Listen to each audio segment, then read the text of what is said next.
आदमी आईनी तरमीम का मामला। पीपल्स पार्टी की सेंट्रल एग्जीक्यूटिव कमेटी का इजलास आज होगा। 27वीं आईनी तरमीम के मामले पर पीपल्स पार्टी की सेंट्रल एग्जीक्यूटिव कमेटी का इजलास आज कराची में होगा। निजी टीवी की रिपोर्ट के मुताबिक सीईसी को आईनी तरमीम पर हुकूमती ड्राफ्ट पर एतमाद लिया जाएगा।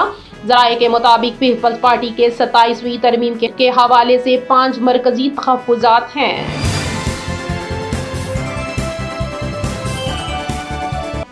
दहशतगर्दी की रोकथाम। पाकिस्तान और अफगानिस्तान में मुज़ाकरात का अगला दौर आज होगा।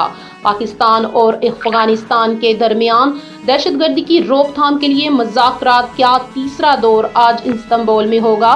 निजी टीवी की रिपोर्ट के मुताबिक तुर्किया की वज़ारत ख़ारजा के मुताबिक इजलास में दोनों ममालिक जंग बंदी के नफज के तरीक़ेकार को ख़त्मी शक्ल देंगे और एक निगरानी और तस्दीक निज़ाम कायम करने पर इत्तफ़ाक़ हुआ है जो जंग बंदी के खिलाफ वर्जी पर कार्रवाई यकीनी बनाएगा।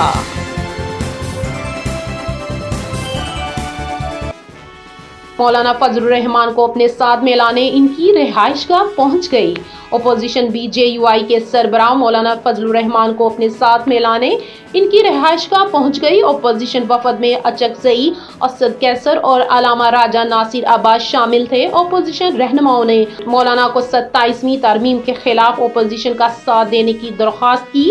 मुलाकात रात गए तक जारी थी।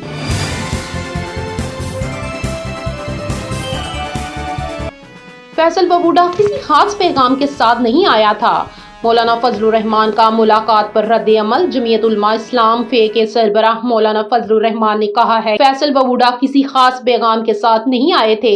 27वीं आईनी तरमीम का मशूदा देखने के बाद ही पार्लियामेंट हाउस में मीडिया से गुफ्तगू करते हुए मौलाना फजलुर रहमान ने बताया कि फैसल बबूडा से मुलाकात मामूल की सियासी नोयत की थी। ऐसी मुलाकातें सियासी तौर में मामूल का हिस्सा होती हैं।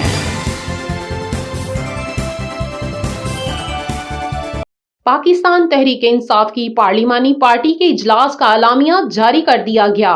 तफसीलात के मुताबिक वफाकी दारुल हुकूमत पीटीआई की पार्लिमानी पार्टी का इजलास कौमी असम्बली में हुआ, जिसकी सदारत party chairman barrister Gauhar Ali Khan ने की।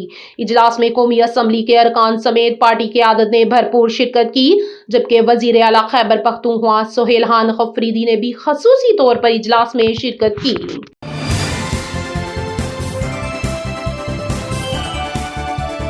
Air commando retired Abdul Salam ने बनीगाला के करीब खुदकुशी कर ली। Retired air commando Abdul Salam ने बनीगाला के करीब बहरिया इनक्लू 1 में खुदकुशी कर ली है। उन्होंने खुद को सर पर गोली मारी। इत्तला मिलते ही पुलिस बनीगाला फौरी पहुंची और इन्हें शदीद जख्मी हालत में फरूख अस्पताल पहुंचाया, लेकिन वो जामबर न हो सके। पुलिस तफ्तीश कर रही है।